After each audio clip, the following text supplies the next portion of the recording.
નમસ્કાર મારા નવોદયના વહાલા વિદ્યાર્થી મિત્રો, જે પણ મિત્રો તૈયારી કરે છે એમનું અમારી ચેનલ પર સ્વાગત છે.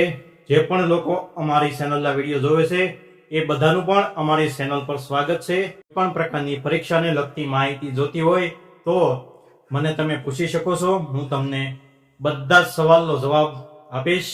તો આવવાની છે ગુણોત્તર અંગેની. તો ગુણોત્તર બરાબર અંશ એના ભાગ્યા છેદ અથવા અંશ જેમ છેદ વડે દર્શાવાય છે. વચ્ચે જે બે ટપકા હોય છે, આવા જે બે ટપકા હોય છે એને આપણે જેમ વાંચવાનું છે. એને આપણે બીજો કોઈ પણ શબ્દ વાંચવાનો નથી. આવા જે બે ટપકા હોય એને આપણે જેમ કહેવામાં આવે છે. તો અહીંયા આપણને દાખલા તરીકે એવું કીધેલું હોય કે 2 અને 3, તો આને આપણે 2:3 વાંચવાના છે. હવે અહીં આની અંદર આપણે ટોટલ 3 વસ્તુ સમજવાની છે. સૌપ્રથમ ગુણોત્તર, એની પછી સમપ્રમાણ અને વ્યસ્ત પ્રમાણ.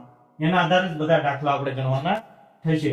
હવે આપણે આની માહિતી લીધા બાદ હવે સમપ્રમાણની વાત કરીએ કે જ્યારે એક રાશિમાં ઘટાડો થાય ત્યારે બીજી રાશિમાં પણ એટલો જ ઘટાડો થાય, અથવા એક રાશિમાં વધારો થાય તેટલો જ બીજી રાશિમાં પણ વધારો થાય તો આપણે તેને સમપ્રમાણ કહેવામાં આવે છે. સમપ્રમાણનો મતલબ થાય છે સરખું પ્રમાણ. અહીંયા આપણને 2:3 આપેલા છે, તો અહીંયા 2 છે ને અહીંયા 3 છે, તો આ બાજુ એકનો વધારો છે અને આ બાજુ એકનો ઘટાડો છે. તો આને આપણે વ્યસ્ત પ્રમાણ પણ કહી શકાય. હવે આને આપણે સમપ્રમાણ કરવું હોય તો 2:2 કરીએ તો આપણું સમપ્રમાણ થઈ ગયું કહેવાય. આ જે છે એને આપણે વ્યસ્ત પ્રમાણ કહી શકાય. તો સમપ્રમાણ કંઈક આવી રીતનું હોય છે. હવે વાત કરીએ વ્યસ્ત પ્રમાણ કે એક રાશિમાં વધારો થાય તો બીજી રાશિમાં ઘટાડો થાય છે, તેમજ એક રાશિમાં ઘટાડો થાય તો બીજી રાશિમાં વધારો થાય તો તેને આપણે વ્યસ્ત પ્રમાણ કહેવામાં આવે છે. અહીંયા આપણને 2:3 કીધેલું છે, અથવા 3:2 હોય તો એને પણ વ્યસ્ત પ્રમાણ કહેવામાં આવે છે. હવે આપણે સમજૂતીની સાથે સાથે એક ઉદાહરણ પણ ભણી લઈએ, જેથી કરીને આપણને અગાઉ કોઈ પણ દાખલો ભણવાનો હોય તો કોઈ પણ પ્રકારની મૂંઝવણ થાય નહીં. હવે આપણે ગુણોત્તરનું એક ઉદાહરણ જોવું હોય તો કે એક વ્યક્તિની આવક 5000 રૂપિયા છે અને બીજી વ્યક્તિની આવક જે છે 6000 રૂપિયા છે, તો ગુણોત્તર જણાવો. હવે અહીંયા આપણને ઉદાહરણમાં કીધેલું છે કે એક વ્યક્તિની આવક 5000, બીજી વ્યક્તિની આવક 6000 હોય તો આપણે તેનો ગુણોત્તર જણાવવાનો છે. હવે આપણે શોધવાનો કઈ રીતના છે ગુણોત્તર? તો સૌપ્રથમ આપણે રકમને લખી દેવાની છે 5000/6000. તો આપણે 5000/6000 રાખવાના નથી. ગુણોત્તરનો મતલબ થાય છે ટૂંકામાં ટૂંકું પ્રમાણ. તો આપણે આનું જેટલું કરી શકીએ એટલું નાનું પ્રમાણ કાઢવાનું છે. તો આપણે અહીંયાથી 3 મીંડા કાઢવાના અને આમાંથી 3 મીંડા જાય તો આપણે ટૂંકું પ્રમાણ જે વધ્યું 5/6. આપણે 5000/6000 લખવાના થતા નથી. હવે આપણે આ પ્રકરણના દાખલા ભણવાના છે. તો હવે જેટલું પણ બોર્ડ ઉપર ધ્યાન રાખજો અને મારી જેમ ગણતરી કરશો તો તમને કોઈ પણ પ્રકારની તકલીફ ક્યારેય પણ પડશે નહીં. હવે દાખલા નંબર કંઈક એવો છે. પ્રથમ દાખલાની વાત કરીએ કે મયંકની પ્રતિમાસ આવક જે છે એ 2600 રૂપિયા છે અને એનો ખર્ચ જે છે 2000 રૂપિયા છે, તો તેનું ગુણોત્તર કેટલો થાય એ જણાવો. હવે આ દાખલાની અંદર એકદમ નોર્મલ છે, કોઈ મોટી ગણતરી થવાની નથી. સૌપ્રથમ આપણે ગુણોત્તર શોધવા માટે આવક અને એના છેદમાં ખર્ચ હંમેશા ભાગાકારમાં હોય છે. તો એની આવક કેટલી છે? તો કે 2600 રૂપિયા અને એનો ખર્ચ કેટલો છે? તો કે 2000 રૂપિયા. હવે 2600/2000 કરીએ નહીં અને આટલો મોટો ગુણોત્તર હોય નહીં. તો આપણે આનું સંક્ષિપ્ત રૂપ કરવું હોય તો આમાંથી 2 મીંડા જાય અને ઉપરથી 2 મીંડા જાય. હવે કેટલા વધ્યા? તો કે 26/20. હજી પણ આના ભાગ પડતા હોય એવું લાગે છે તો આ પણ ગુણોત્તરમાં ચાલે નહીં. હજી આનું સંક્ષિપ્ત રૂપ આપણે કરવું પડે.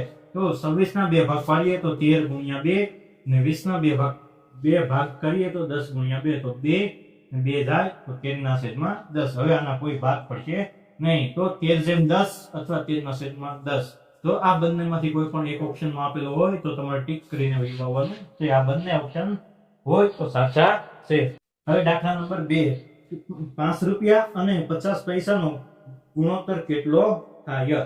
હવે આપણે આ દાખલાને સમજવા માટે સૌપ્રથમ 5 રૂપિયા જે છે એને આપણે પૈસામાં ફેરવવા પડે. શા માટે પૈસામાં ફેરવવા પડે? તો કે અહીંયા આપણને 50 પૈસાનું કીધું એટલા માટે. તો 5 રૂપિયા બરાબર કેટલા પૈસા થાય? તો કે 500 પૈસા અને અહીંયા 50 પૈસા આપેલા છે. તો 500 પૈસાના છેદમાં 50 પૈસા આપણે રાખવાના હોય છે. તો આમાંથી અને આમાંથી એક મીંડું જાય તો 50/5. તો આપણે આનો એકદમ ગુણાકાર થાય છે કે 10×5 = 50.